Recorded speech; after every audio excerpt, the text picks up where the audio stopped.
News now देखने वाले सभी दर्शकों का स्वागत है। लोकसभा के चुनाव करीब हैं और ऐसे में सियासी गर्मियां सियासी जमातों की जो है वो तेज हो गई है। और आपको मैं बता दूं कि 7 जनवरी को भारतीय जनता पार्टी के राष्ट्रीय अध्यक्ष जेपी नड्डा जो है वो जम्मू आ रहे हैं और बताया ये जा रहा है कि उनका ये दौरा काफ़ी अहम है। और इससे पहले 5 जनवरी को जेपी नड्डा जो है वो हिमाचल का दौरा कर रहे हैं। उनके ये दौरे जो है वो साफ तौर पर ये दर्शा रहे हैं कि लोकसभा के जो चुनाव होने जा रहे हैं उसमें पार्टी की तैयारी कैसी है और उसके अलावा उन लोगों के नाम जो लोग तय हैं कि वो लोग जो है वो पार्टी के चेहरे हो सकते हैं लोकसभा चुनाव में। और इसी सिलसिले में 7 जनवरी को भारतीय जनता पार्टी के नेशनल प्रेसिडेंट जेपी नड्डा जो है वो जम्मू आ रहे हैं। और जैसा कि आप जानते हैं जम्मू में भी जो कॉन्स्टिट्यूंसीज़ हैं काफ़ी अहम हैं। जैसे हम अनंतनाग राजौरी कॉन्स्टिट्यूंसी की बात करें या जम्मू या उधमपुर कॉन्स्टिट्यूंसी की हम बात करें। और इसके अलावा ये भी बताया जा रहा है कि लोकसभा चुनाव से पहले Bharatiya Janata party organisational changes जो है वो कर रही है और ये ऑर्गेनाइजेशनल चेंजेस जो है वो बड़े पैमाने पे हो रही है। अब उनका ये दौरा जो है वो काफ़ी अहम माना जा रहा है। बताया ये जा रहा है कि जहां वो एक तरफ पार्टी की जो सीनियर लीडरशिप है या कोर कमेटी है उनके साथ मीटिंग करेंगे, उनसे फीडबैक लेंगे कि क्या कुछ तैयारियां हैं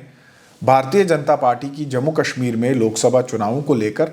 वहीं दूसरी तरफ उन चेहरों को भी डिस्कस किया जाएगा जो नाम जो है वो शॉर्टलिस्ट करके वो यहाँ से दिल्ली जो है वो लेकर जाएंगे, जिन पे मोहर लगेगी कि ये चेहरे जो हैं पार्टी के चेहरे होंगे लोकसभा चुनाव के लिए। और ऐसे में जो अभी जो सिचुएशन है उसके मुताबिक जैसे कि आप जानते हैं जो अनंतनाग वाली सीट है उसे डीलिमिटेशन के बाद राजौरी का एक हिस्सा जो है वो उसके साथ जोड़ा गया है। और पार्टी के प्रधान जम्मू कश्मीर से रविंद्र रैना जो है वो इस सीट पर जो है वो काफ़ी एक्टिव है। पिछले दिनों हमने देखा कि वो बार बार इस कॉन्स्टिट्यूंसी में जा रहे थे, लोगों से बातचीत भी कर रहे थे।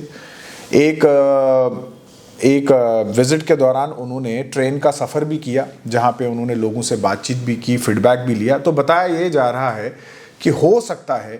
कि अनंतनाग राजौरी की जो सीट है उस पे भारतीय जनता पार्टी के प्रधान रविंद्र रैना जो है वो भारतीय जनता पार्टी के उम्मीदवार जो है वो हो सकते हैं। इसके बाद हम जम्मू की सीट की बात करें, काफ़ी अहम सीट मानी जाती है, हॉट बेल्ट है जम्मू भारतीय जनता पार्टी का। और न सिर्फ लोकसभा के चुनाव में बल्कि असेंबली के चुनाव में भी एक बड़ा मैंडेट जम्मू जो है वो हमेशा भारतीय जनता पार्टी को देता है और पिछले कई वर्षों से ऐसा हो रहा है। और यहाँ पे भी बहुत सारे लोग जो है वो ये ट्राई कर रहे हैं कि उन्हें पार्टी का चेहरा जो है वो बनाया जा सके, जिसमें एडवोकेट सुनील सेठी का नाम भी जो है वो चल रहा है। श्यामलाल शर्मा जो कि सीनियर नेता हैं और बड़ा पॉलिटिकल वेटेज है इनका, इससे पहले कांग्रेस में मंत्री भी रह चुके हैं, उनका नाम भी चल रहा है। और उसके अलावा देवेंद्र सिंह राणा जो कि एक बड़े नेता हैं, जम्मू से ताल्लुक़ रखते हैं, उनका नाम भी जो है वो चल रहा है। लेकिन आखिरकार किसके नाम के आगे मोहर लगेगी ये तो पार्टी ही जो है वो फैसला करेगी और ये सब फैसले जो है वो दिल्ली में होते हैं। उधमपुर की सीट की बात करें तो वहां से किश्तवाड़ के पूर्व एमएलए सुनील शर्मा का नाम जो है वो अव्वल नंबर पे चल रहा है।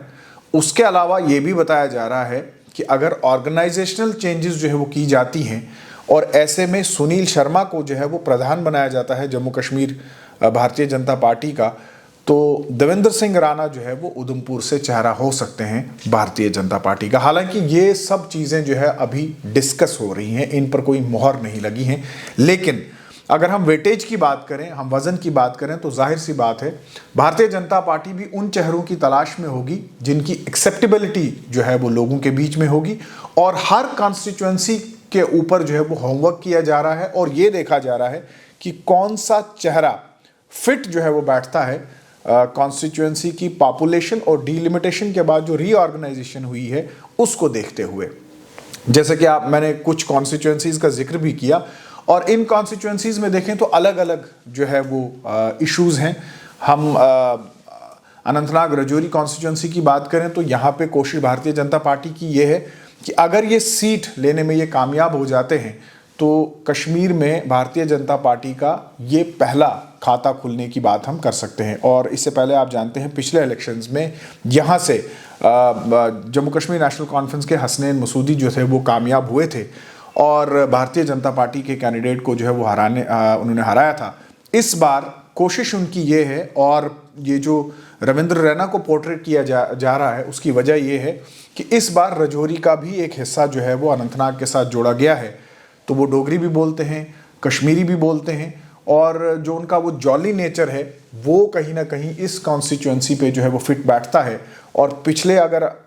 तकरीबन 6 महीनों से आप देखेंगे तो रविंद्र रैना जो है वो लगातार इस कॉन्स्टिट्यूएंसी का दौरा करते हैं, वहाँ पे जो इनके लोग हैं उनसे फीडबैक भी लेते हैं और कहीं ना कहीं ये संकेत देते हैं कि आने वाले समय में जब लोकसभा के चुनाव जम्मू कश्मीर में होंगे वहाँ पे रविंद्र रैना जो है वो भारतीय जनता पार्टी के कैंडिडेट जो है वो हो सकते हैं। दूसरी तरफ जम्मू की सीट की हमने बात की तो जम्मू हमेशा फेवरेट बेड रहा है भारतीय जनता पार्टी का। यहाँ पे किसी को भी अगर मैंडेट भारतीय जनता पार्टी देती है तो सीट निकालनी जो है वो आसान हो जाती है, क्योंकि कंपटीशन में अगर हम देखें हाल ही की जो चुनाव जिस तरह से हुए, जो असेंबली के चुनाव आए हैं, जो रिजल्ट सामने आए हैं, उनको देखते हुए जो मुकाबला कांग्रेस के साथ भारतीय जनता पार्टी का था उसमें कोई ज़्यादा दावेदारी जो है वो दिखती नहीं है। और ऐसे में जम्मू की सीट जो है वो बहुत आसान होगी और जम्मू के सीट पे भी जो कैंडिडेट्स हैं उनकी रेस लगी होगी कि किसी का भी नाम अगर यहाँ पे आ जाता है तो वो कामयाब हो जाता है, क्योंकि वोट जो है वो प्रधानमंत्री के नाम पर जो है वो पड़ता है। इसके बाद उधमपुर सीट की हमने बात की तो वहाँ पे सुनील शर्मा जो है वो काफ़ी स्ट्रांग कैंडिडेट हैं, लेकिन देवेंद्र सिंह राणा जो है वो खुद डोडा से ताल्लुक़ रखते हैं। इस सीट पे जो है वो एक तरफ से हम कह सकते हैं कि बहुत सारे लोग जो है वो चाहेंगे इनको कि वो इस सीट से जो है वो इलेक्शन लड़े, क्योंकि इससे पहले हमने देखा कि वहाँ पे जो मिक्स्ड पॉपुलेशन है उसमें कहीं ना कहीं भारतीय जनता पार्टी भी चाहेगी कि एक ऐसा चेहरा सामने आए जिसकी इमेज जो है वो सेकुलर हो, और कोशिश ये करेंगे कि वहाँ से भारतीय जनता पार्टी जो है वो ज़्यादा से ज़्यादा वोट लें। क्योंकि ये जो अर्स्टवाइल डोडा डिस्ट्रिक्ट की हम बात करें, जिस सीट की हम बात कर रहे हैं, वहाँ पे मुस्लिम जो वोट्स हैं उनकी भी परसेंटेज जो है वो अच्छी है। तो ऐसे में पार्टी की भी ये कोशिश रहेगी कि जो भी चेहरा होगा वो सही हो और उसकी कोई ना कोई बैकग्राउंड जो है वो अर्स्टवाइल डोडा डिस्ट्रिक्ट के साथ जो है वो जुड़ती हो। तो सुनील शर्मा भी प्रोबेबल हैं, लेकिन अगर ऑर्गेनाइजेशनल चेंजेस होती हैं तो ऐसे में सुनील शर्मा जो है वो प्रोबेबल हो सकते हैं भारतीय जनता पार्टी के प्रधान के तौर पर जम्मू कश्मीर के नए, और ऐसे में देवेंद्र सिंह राणा को जो है वो उधमपुर सीट से जो है वो कैंडिडेट जो है वो बनाया जा सकता है। तो ये कुछ चीज़ें हैं जो अभी डिस्कस की जा रही हैं, लेकिन 7 तारीख को जब भारतीय जनता पार्टी के national president JP Nadda Jammu आएंगे तो जाहिर सी बात है उनकी ये विजिट जो है वो काफ़ी इंपॉर्टेंट होगी। और जैसे कि मैंने आपको कहा कि 5 तारीख को हिमाचल भी जा रहे हैं, जाहिर सी बात है ये दौरा भी जो है वो लोकसभा इलेक्शन से पहले है, तो ये चीज़ें भी जो है वहाँ से डिस्कस होगी। दूसरी चीज़ ये भी होगी कि चूंकि अब सुप्रीम कोर्ट ने भी ये कह दिया है कि इलेक्शंस आपने मुकर्रर वक्त से पहले, जो वो सितंबर का वक्त उन्होंने रखा है उससे पहले करने हैं, तो ये चीज़ भी जो है वो कहीं ना कहीं डिस्कस होगा। हालांकि ज़्यादातर फोकस इस बार की विजिट का जो होगा वो लोकसभा चुनावों पे होगा, लेकिन कहीं ना कहीं असेंबली के चुनाव जो हैं वो भी डिस्कस जो है वो हो सकते हैं। तो क्या कुछ होगा 7 तारीख को, इस पर हमारी नज़र जो है वो ज़रूर बनी रहेगी। आप देखते रहिए न्यूज़ नाउ।